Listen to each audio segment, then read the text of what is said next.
Pelan pembangunan otomotif High-Tech Valley yang baru dilancarkan di Tanjung Malim dijangka menjadikan Malaysia sebagai hub pengeluar kenderaan elektrik, pembekal komponen ke pasaran ASEAN bahkan ke pasaran yang lebih luas lagi.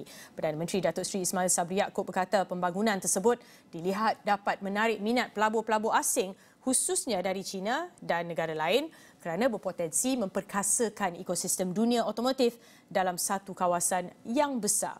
Untuk perincian lanjut, kita terus saja bersama rakan tugas Hasimi Muhammad yang membuat liputan majlis pelancaraan berkenaan. Hasimi. Baik, terima kasih Jasmine di studio di mana Jasmine maklumkan perkara itu dimaklumkan oleh Perdana Menteri Datuk Seri Ismail Sabri Yaakob sebentar tadi dalam pelancaran ASTV di Kompleks Sukan Proton City Tanjung Malim, yang mana kita melihat kepada juga pembangunan ASTV ini telah pun dimaklumkan oleh Perdana Menteri bahawa telah pun dicadangkan lebih 10 tahun lalu lagi untuk memantapkan lagi operasi kilang proton di Shah Alam Selangor ke Tanjung Malim untuk memantapkan operasinya. Selain juga beliau melihat kepada satu masa lagi tidak boleh menolak kemungkinan bahawa Tanjung Malim ini juga akan menjadi satu hub pemotoran yang terkenal di rantau ini. Khususnya kita melihat kepada peluang pekerjaan apabila pembangunan ASTV ini dapat dilaksanakan. Perkata kita dengarkan sedikit apa dikatakan oleh Perdana Menteri ketika menyampaikan ucapan perasmian. Selain daripada itu, Tanjung Malim bakal menyaksikan limpahan ekonomi daripada aktiviti projek pembangunan AHTV yang dijangka menjana peluang pekerjaan sebanyak 370,000 sepanjang pembinaan dan 160,000 apabila beroperasi kelak. Pembangunan lain yang mempunyai rantaian ekonominya seperti taman perindustrian dan pembangunan hartanah bagi tujuan komersial secara keseluruhannya berpotensi menjana sebanyak 32 bilion ringgit menjelang tahun 2030.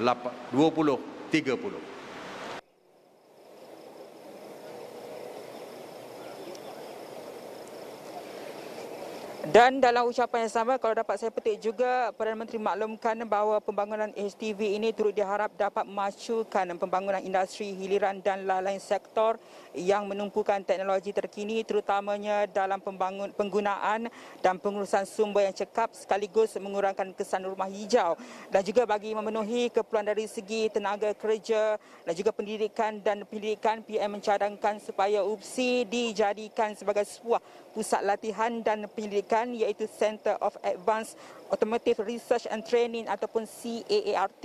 Jadi kita dengarkan apa yang dimaklumkan oleh Perdana Menteri berhubung cadangan tersebut. Bagi memenuhi keperluan dari segi tenaga kerja terlatih, pendidikan dan juga penyelidikan, saya juga mencadangkan agar Universiti Pendidikan Sultan Idris yang juga terletak di dalam wilayah High-Tech Valley membangunkan sebuah pusat latihan dan penyelidikan iaitu Center of Advanced Automotive Research and Training. Dilengkapi dengan bilik kuliah, kemudahan penginapan dan makmal berteknologi tinggi, CAART di Universiti Pendidikan Sultan Idris ini akan memberikan tumpuan kepada penyelidikan, latihan kemahiran, pembangunan sumber manusia serta penyelenggaraan yang berkaitan dengan teknologi otomotif terkini.